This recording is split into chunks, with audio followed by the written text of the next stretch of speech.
In this video, we'll see how passwords are really cracked. Passwords are not saved as plain texts. Any website of this age on the internet uses a hashing algorithm to encrypt and manage passwords. There are many types of hashing algorithms like the SHA-1, MD5, etc. As an example for this video, let's consider Facebook. In order to log into your Facebook account, you enter your email and password and click on login.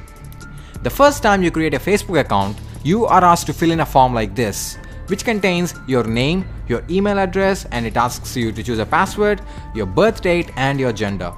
Once you click on sign up, this data is sent to the Facebook's backend database. In the Facebook's database, your name, your gender, your age, and your email or phone is saved as it is. But what about the password?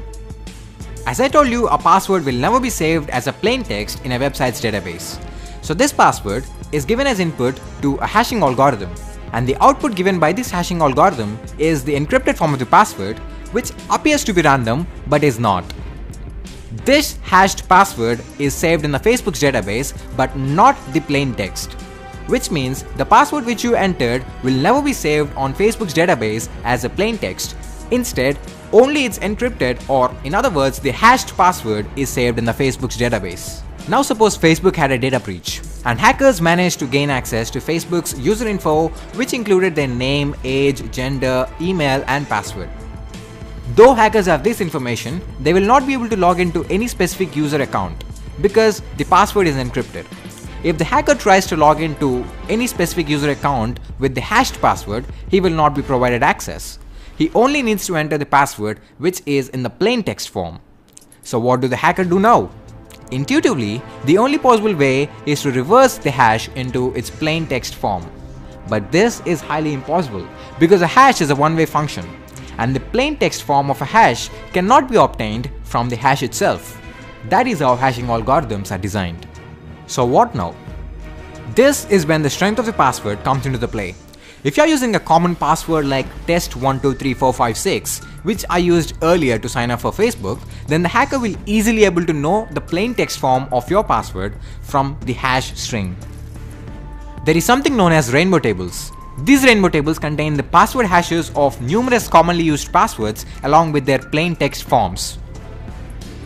So the hacker will be able to do a simple search with the password hash that he has, and if the password hash exists in the rainbow table, that means that the password is successfully cracked and we now have the password in a plain text form. Remember that rainbow tables contain the password hashes of only the passwords which are commonly used. As a reference, you can try it yourself at crackstation.net. But what if the password is not a commonly used password? In that case, rainbow tables are of no use. So there comes dictionary attack and brute force attack. Both are quite similar. In dictionary attack, you have a word list. A word list is nothing but a huge text file with loads of passwords. In this attack, the hacker writes a code which compares the password hash to be cracked with the password hash of each and every password that exists in the word list file. If any hashes match, then it means that the cracking is successful and we now have the plain text of the hashed password. Now this attack can be target specific as well, which means you can actually create your own word list targeting a specific individual, provided that you know some basic details about him and assuming that he used his basic details to frame his password. This attack can be a success or a failure based on the quality of the word list that you are using. In a brute force attack, each and every combination of letters, symbols, and numbers are converted into their hash forms and are then compared with the password hash which is to be cracked. In other words, you're literally taking every possible password that can exist, convert it into its hash, and check if the hashes match. So yes, it literally takes forever to crack a strong password using this method. However, if the computer's processing speed is fast enough, then yep, simple passwords can be cracked easily by this method.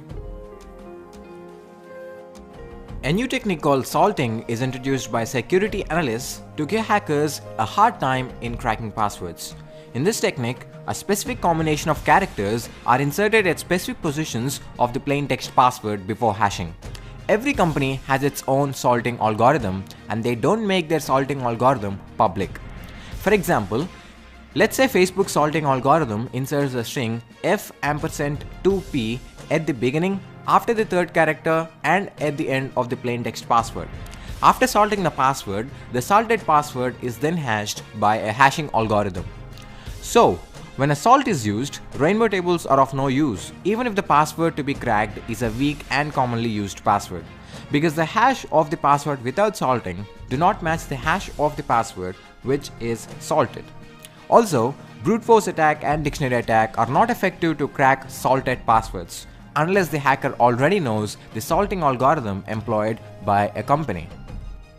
So that is it for this video. Thanks for watching. Leave a like if you liked this video, and also don't forget to subscribe for more awesome videos. Comment down below if you have any doubts regarding this video.